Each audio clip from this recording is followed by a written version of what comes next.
welcome to Best WP7 Games. Today we're taking a look at Fusion Genesis, which is actually an Xbox 360 game, and as always, we're reviewing this because it's an Xbox 360 game with some compatibility with a Windows Phone 7 game. Now, Fusion Genesis is a top-down shooter come RPG, and it links in with Fusion Sentient, which is a top-down strategy game come RPG on Windows Phone. Let's load my current character.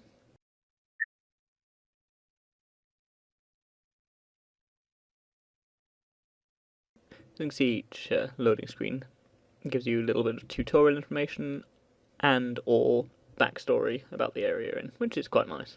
Loading screens aren't too common. They only happen when you're changing areas or when you're starting the game for the first time, and obviously they're longer when you're starting the game. So this isn't sort of indicative of a game that's particularly heavy on loading screens. There we go.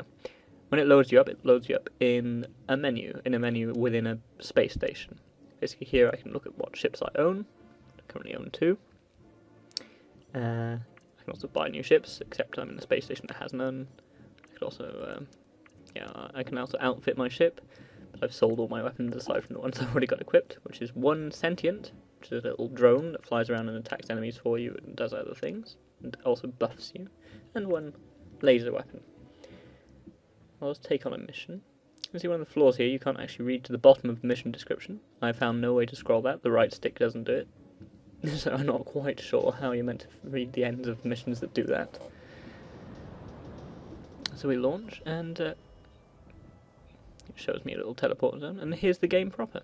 This is actually quite pretty. This is an Xbox Live Arcade title, it's not a full-priced game, but it is quite attractive.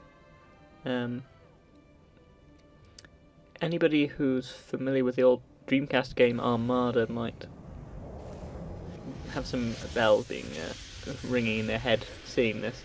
And they're both top-down shooters set in space. They're both got a lot of RPG elements, and they're both set in a large, fairly expansive universe. So there are some similarities here. There are differences too. This is an always online game,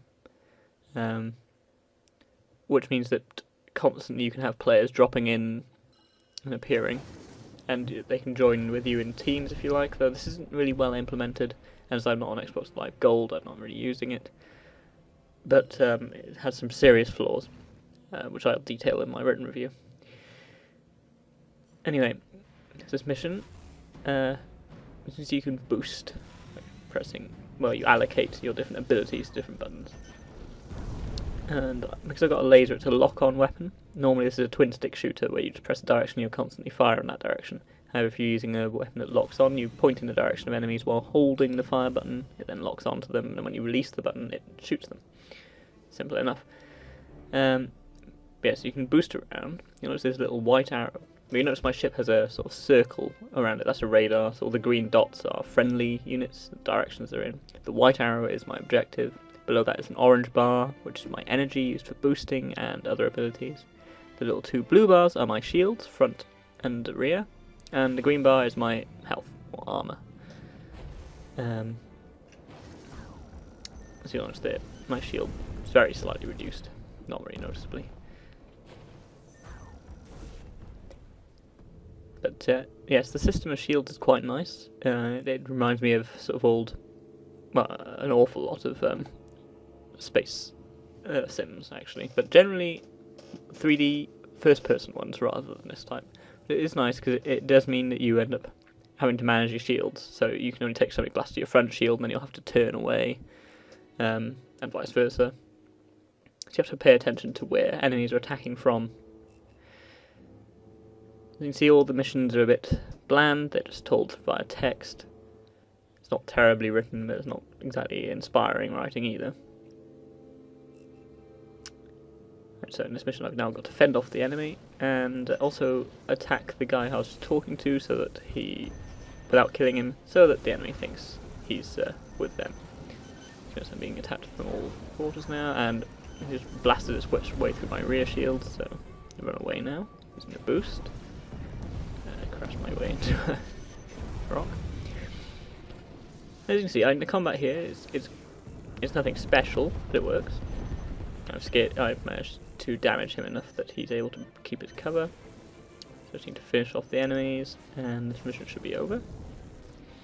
You see, the game works like this. You don't actually have to take missions on all the time. You can just wander aimlessly. You can mine asteroids or junk, which allows you to upgrade your sentient.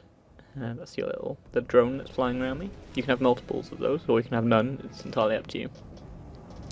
As you earn experience, you level up as your sentience, and you can then allocate points to different attributes, as you might expect. As you earn money, you can use that to buy new ships and new equipment.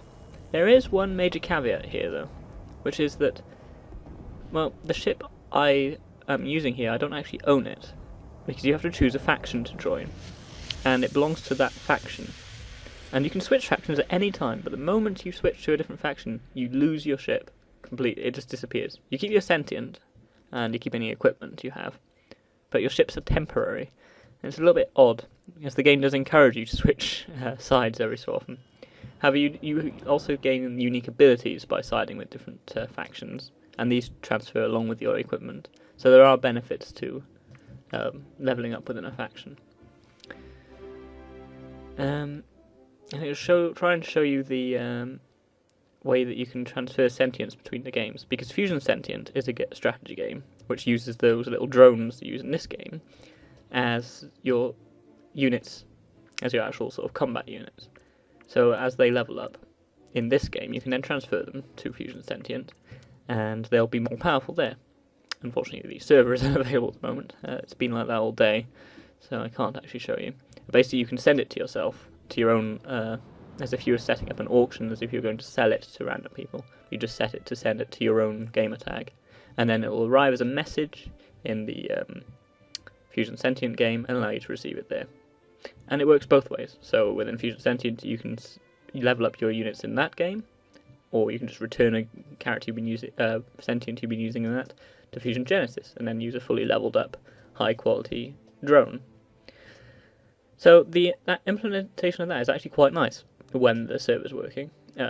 Hopefully this is just a weird glitch. It's quite a pretty game. It's not the most complex, and it's not the best written game in the world, but it is quite fun. And it's available on the Xbox Live Arcade Marketplace now.